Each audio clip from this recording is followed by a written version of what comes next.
Oh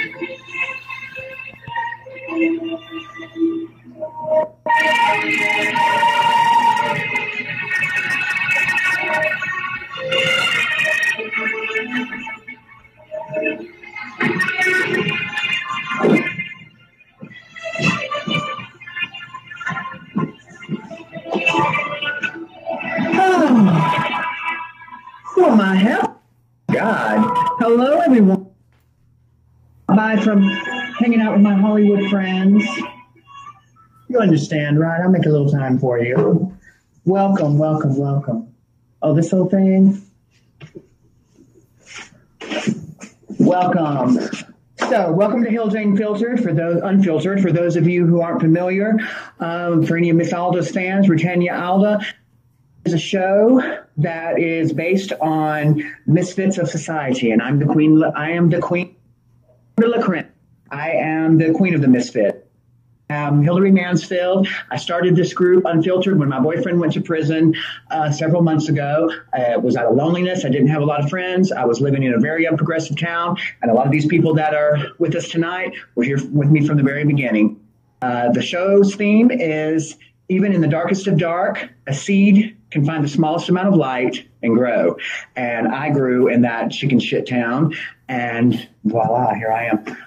So thank you for joining us. I am very, very excited, very happy to have RUTANYA ALDA as my guest tonight.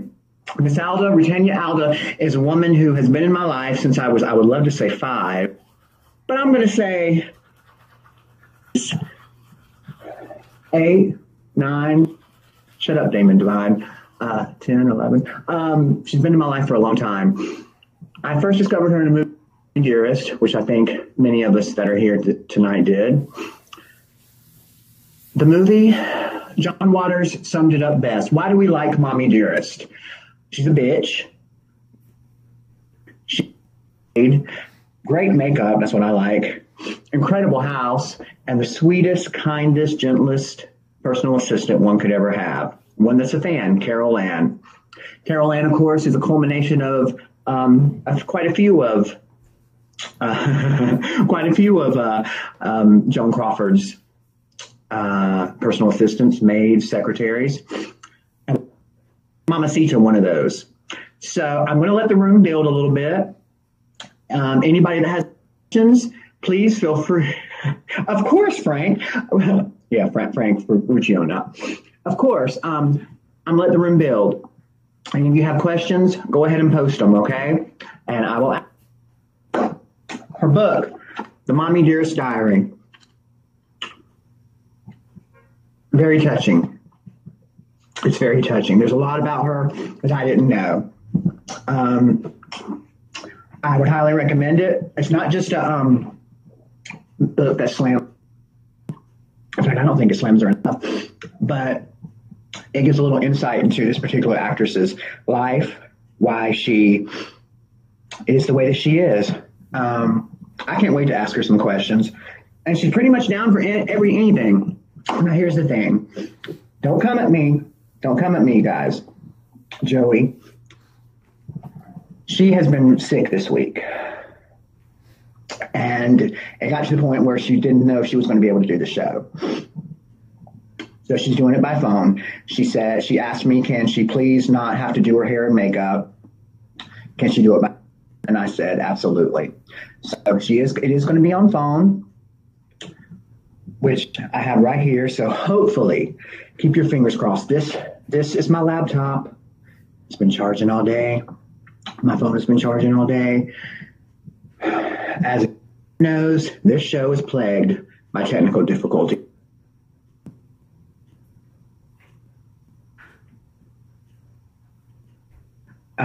So just like now, someone's telling me that I'm cutting.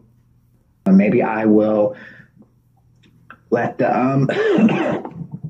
room. You know what? Let me open the door just to be safe.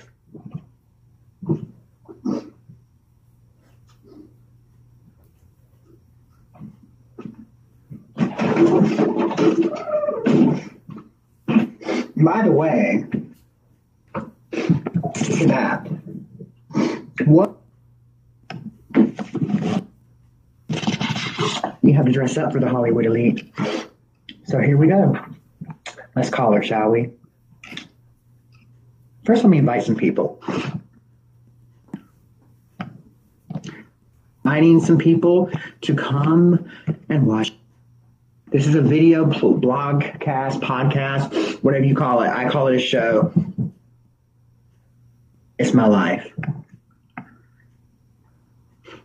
Now look, I hope Henry Mancini doesn't try to sue me.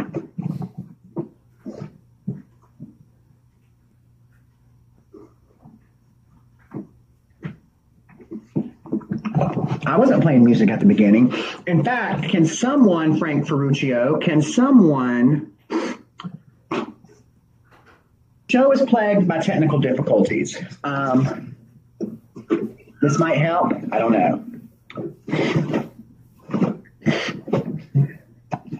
I told her I would go outside if I had to. Ooh, that pretty. So.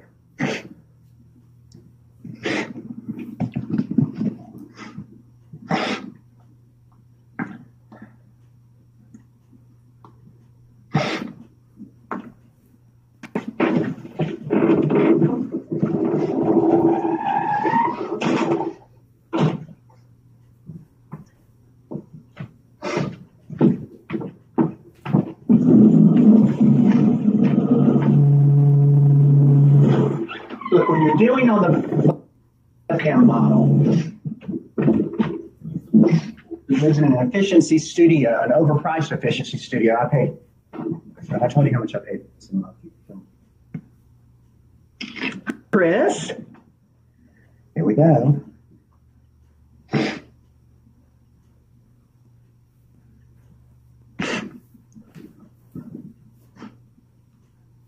Hopefully.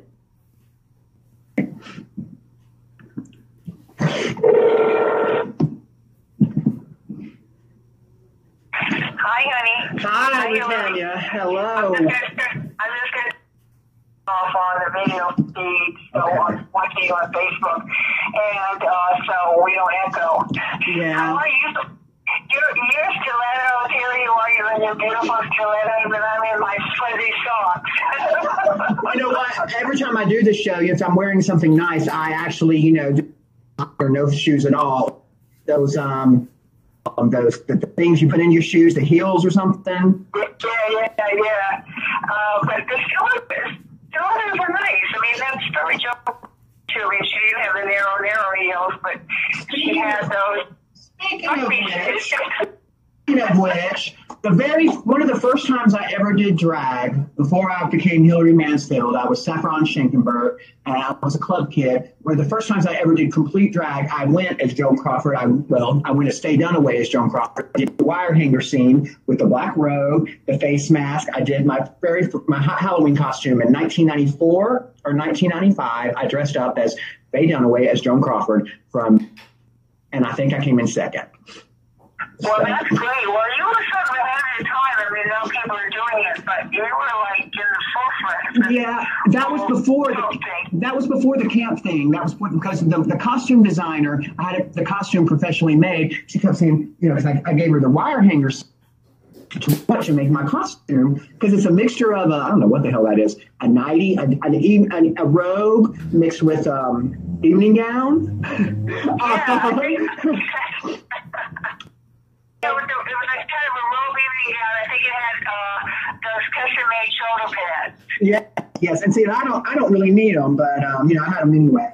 So, Rutanya, first of all, first and foremost, I want to say thank you so much for agreeing to do this with me. I know that you've been sick this week, and I'm really, really grateful and very, very touched that you still agree to do this with me. You're not receiving any compensation. You're just doing it because I asked you to. And from the bottom of I thank you. To me, I was. Well, you're more than welcome. You know, it's wonderful to support you and your effort to, you're a creative person, and a lot of moxie, especially work. And I have to applaud that because it takes a lot of guts and courage say, I'm going to do what I want to do, and I'm going to do this, and that's what I'm going to do. So, and you know, exactly. I have to thank my mother who raised me that way, who told me, and I believed it, that I could do anything I wanted to do. And I grew up believing it, and I still to this day, actually believe it. There's a part of me that's a real. There's part of me, you know, like in the movie Scarface, the world is yours. And so speaking of going to families, I grew up with the greatest mother on earth. And upon reading your book, The Mommie, Dearest Diary, I found out you didn't. You had in life, I'm extremely attracted to people who were brought up like as I've said many times, our family said, I love you when we go to the bathroom. Your family wasn't like that. Can you talk a little bit about your mother and yeah, okay. Well, I'm jealous of people. I'm not jealous. It's more envious. It's wonderful that you had this mother that you had. I think that's perfect. And I try to be that kind of a mother to my son, being supportive of whatever his dreams are. But my mother was. Well, you know, now that I'm older, I have more compassion for her. Right. When I was younger, I didn't understand why she was so absolutely mean and hateful to me, and you know, it was beyond comprehension. You know, she'd make me get on my knees, food in the cafeteria. I mean, she was. Got beat with a belt so many times. My little leg was swollen, and I would hide them under my skirt in school, and you know, kind of. No, it's funny how nobody caught it. I mean, none of my teachers ever caught it. You know, it was a time when you know people were not, I think, as aware. But she was physically abusive, and she was the person that told me that. Make it as an actress because you're not pretty enough. And, you know, all these things kind of are little bullets to your soul, and it's very hard to get past them, but, you know, you do your best. You become the best person that you can be. Now that I'm older, I look back at my mother, and when I met my father for the first time when I was 26, because he had been in the gulags and Stalin's gulags and to meet him, he told me he was such a wonderful person. He different stories about my mother.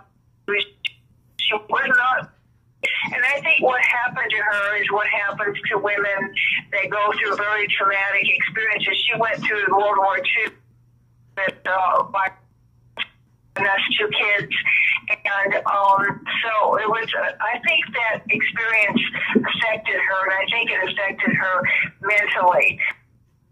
My father, who went through the even more torturous experience in the gulags, in the prison camps, he came out a kinder, gentler person. Went through a horrible experience during the war, and came out a meaner person. And it's just so interesting that 2 people that experience horrible torture and cruelty, that they come out totally different. Looking back now, I understand that my mother, who really probably felt very burdened by us, by me especially, that she just felt I was a burden her whole life, and I mean, it even after her death, because we came here. United States. Go ahead. And we were beyond. But when we came to the States, we waited 6 years. The States at that time, this was in the 50s, that you came, but you had to have sponsored you, had to find work for you. So they found work for my mother and my sister, and we were sent from New York to Arizona. And so they worked years under the time that you were not to be a burden on Mary. So I mean, you could not become a welfare assistant, anything. you had to make a living on your own, which they did for 5 years. They paid back the sponsor. We barely made it, but after 5 years, they left. They left that work of employment because the guy was really, it's sort of abusive, but it wasn't, believe me, we're grateful to have that. And then later on, as she got more experience with the language and everything, she was a smart businesswoman. So she made money in real estate, buying estate. But at the end of her life, which I know she was very comfortable. She had her own home and everything. But I didn't realize she had accumulated $2 million. Wow. So, not just over a 40-year period of real estate. But in her, it's very similar to what Joan Crawford did to Christina. In her will, totally out of her will. My stepbrother got 80%, my 20%, and I got nothing. Wow. And if my had been smart, it was said, she had 3 children, let's split it 3 ways.